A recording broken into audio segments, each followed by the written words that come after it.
सिंधी अदबी संगत सिंध जो मरकज़ी secretary general doctor Mushtaq Phul Sindhi Adabi Sangat शाख मटियारी जो दौरो कयो। उन मौके ते मशहूर ड्रामा राइटर शायर आगा ज़फर ऐं सिंध धरती जो सुरीलो रागी ऐं सिंधी अदबी संगत हैदराबाद जो राब्ता सेक्रेटरी अनवर सोलंकी साणस गॾु हुआ। सिंधी अदबी संगत शाख मटियारी जी सॼी सथ सिंधी अदबी संगत ज़िले मटियारी जे राब्ता सेक्रेटरी सैयद इमदाद अली शाह नामियारे शायर अदीब उदास सोलंकी मटियारी शहर जे अदीबन शायरन सहाफ़िन ऐं उस्तादन मोहतरम डॉक्टर मुश्ताक फुल जो शानदार आदर भाव कयो। खेनि हिकु पुरवकार आजियाणो ॾिनो वियो। खेसि गुलनि ऐं अजरकुनि जा तोहफ़ा पेश कया विया। इन मौक़े ते संगत जे कारकुननि सां ॻाल्हाईंदे सिंधी अदबी संगत जे सरवाण डॉक्टर मुश्ताक फुल चयो त सिंधी अदबी संगत जी हिकु थियण लाइ असां हर क़ुर्बानी ॾियण लाइ तयार आहियूं।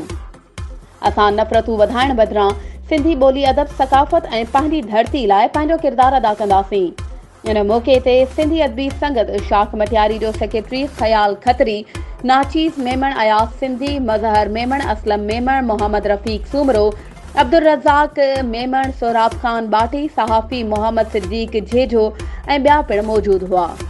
वधीक ख़बरुनि ऐं अपडेट्स जे लाइ असांजे चैनल खे सब्सक्राइब कयो ऐं हा, बेल आइकन खे प्रेस करणु न विसारिजो त जीअं असांजी हर नई अचण वारी वीडियो तव्हां ताईं पहुची सघे।